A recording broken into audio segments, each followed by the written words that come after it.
Hello, it's Mitch Tarr, President and founder of ZinMarketing.com, and today we're going to do an email marketing review. If you haven't heard one of our reviews before, what we do is we basically find a company, we take a look at their website and their email marketing practices, and we make some suggestions on how they can do a better job of their email marketing. At the same time, we point out things that they are doing well, because if there are best practices that you can learn from, it's always good to show them by example. So we have a fun little company today that we discovered called Loggly.com, and we went to their website, Loggly.com, took a look around, started to behave like a typical visitor, started reading, clicking, following links, trying to discover if this is a company, if we were a prospect, would this company catch our attention and possibly get us as a lead. So the first thing I'm going to talk about today, though, is email copy and marketing copy, because the way that you create headlines, like they have a headline on their homepage here that says solve operational problems faster. It's big and it's bold, it's good because it stands out for that reason. But we thought we would just give you a little tip about how to write headlines and how to write email subject lines, because the process is the same.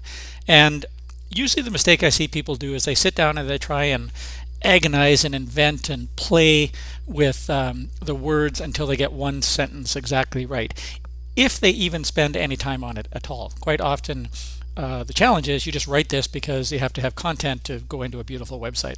So what a professional does, what professional marketers and copywriters and email marketers do, is they will sit down and write literally 100 versions of a headline, of this headline. The way that we go about doing it, for example, is we'll list out the 3 or 4 or 5 benefits, the primary benefits that people would get from using this service. And then what we do is we try to find a way to articulate each one of those benefits 5 or 6 or 10 different times. And we just sit down and write. We don't restrict ourselves to getting it right. We don't care about grammar. We just write and write and write and write and write. And that brainstorming process, as you approach this, you'll find certain trends and patterns will pop out. More importantly, after you've written 100 headlines for exactly the same thing, if you take that sheet of headlines and show it to people, you'll find that 2 or 3 or maybe 4 of them will really stand out. That's how you write a headline as a professional. You do the same thing for email subject lines. Again, the problem that most people have is they sit down and try and write the perfect headline if they spend any time thinking about it at all. Instead, what you do is just write 20 of them or 30 of them or 50 of them and try them in different ways, use different tactics or techniques. We have 12 main styles of headlines that we write, so we'll write down 3 or 4 versions or variations of as many of those 12 as we can, and then that gives us a good headline. And usually if we're doing split testing of headlines, 2 of those will really stand out, and 1 of those will even be better than the other. So that's how professionals write headlines. And just to show you, for instance, if we were rewriting this headline, instead of saying solve operational problems faster, we might say something like, this unique process solves operational problems 8,044% faster. There's 2 specific tactics or techniques that are in that headline that are proven marketing tactics. And so I'm not going to tell you about them, but it's, that's an example of a headline that would be different than the one that's there and a little bit more compelling. So just when you're going to write your email subject line, or if you're going to write a headline like on this website, make it compelling and write it the way a professional would, and you'll find that they will just work way better. Something else we saw, we started to look around the site. We couldn't find many places to fill in our email address. We finally found one on the blog and on some of the actual blog posts themselves. There is a subscribe button in the top left corner of this is the main blog here. And there is a subscribe button in the top left corner. In this case, it says get email updates from Loggly. So I would do a couple of things differently. One thing, I would make sure that there's an email opt-in form on every single page of the site. Not just blog posts, but also informational pages, trial pages, pretty much everything. I'd want to have an opt-in form on it.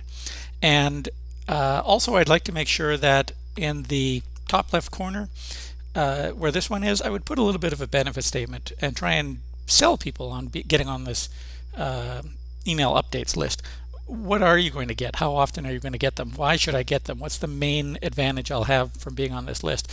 It's surprising how many people just don't even bother to try and give you a benefit for being on the list. The worst instance of this that I see is it just says newsletter, and the subscribe button says submit. So newsletter, submit.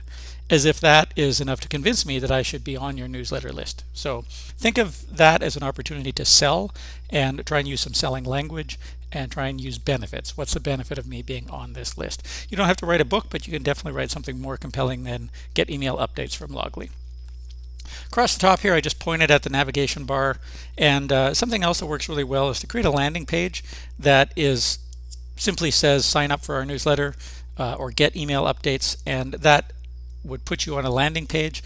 The sole purpose of this page is to have a place where you can get people to join your list. We find that when you put it on the navigation bar and actually create a landing page for email opt-ins or email signups, you can get more people to join your list just by making this a featured page. And also you can link to that specific page from all over your website in text links or banners. You can kind of advertise your own sign up process on your own website. So this is just one little thing that would make it easier to collect more email addresses. Something that these guys did really well, the Loggly.com folks, what they really did well is this is a thank you page. This is the page I land on after I fill in the form and hit the subscribe button. What I've pointed out here, it says thank you for subscribing to our newsletter.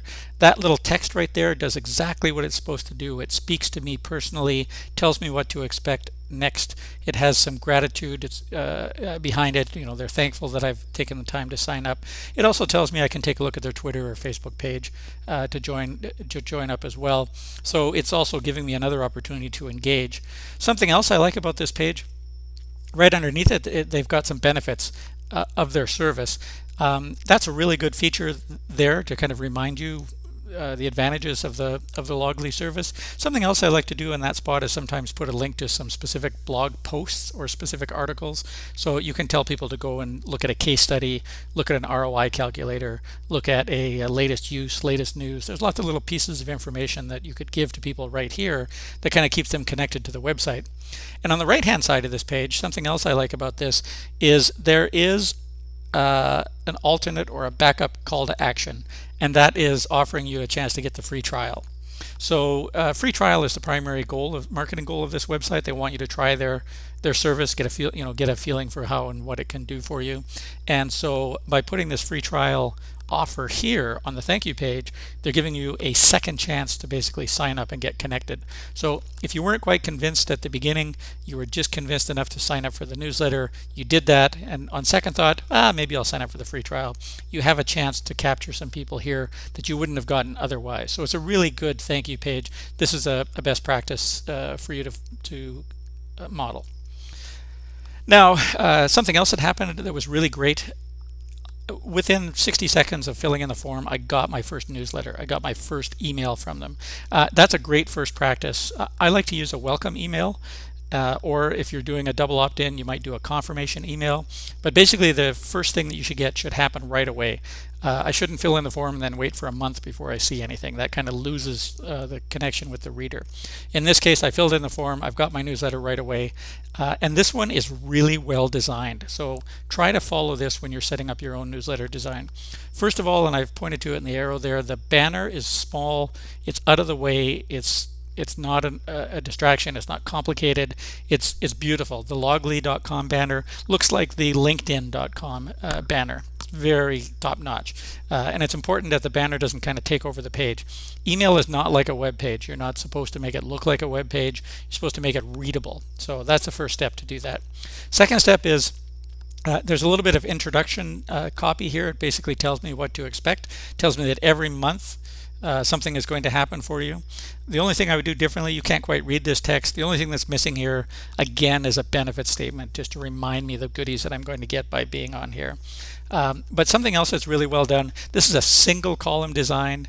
Absolutely critical these days to have single column design to make it easy to read on your desktop, and more importantly these days on mobile devices. More and more people are seeing your emails on mobile. If you make a complicated, hard to read, multi-column email that blows up on an iPhone, you're going to lose a lot of people because of that. So this is a great design because it's a simple single column design. And you can see here what they've done is they've basically given you a snippet or a leader into their blog post. The image is small and unobtrusive. It supports the story. there is a headline, and it's colorful, it stands out. There's a little bit of text that tells me why I should read this story, and there is a big read more call to action button. All of those are perfectly executed, really well done. I think in this email, and I forget, there's probably 5 stories, bordering on too many, but it's really nice and clean, so I don't mind having 5 in there. And at the bottom of the email, I didn't save a copy of it, but it's got a really nice footer, and the footer is where you put your social media buttons. Don't put them up at the top. Social media is not trying to take over the email. And we can do an entire session on how to deal with social media in your emails, but to keep it clean, keep it at the footer, at the bottom, somewhere kind of not in the middle of the message. So that's it. Loggly.com did a great job with their email marketing. A couple of things they could do better, but I thought because of the combination of best practices and the email copy or the marketing copy, that it would be a really good example for you to look at. If you want to learn how to do this yourself, we've built a great course at nospamemailmarketing.com. If you want us to do the work for you, which is what we do as an email marketing consultant, just go to ZinMarketing.com/help to learn more. Thanks very much for paying attention, and we will talk to you next time.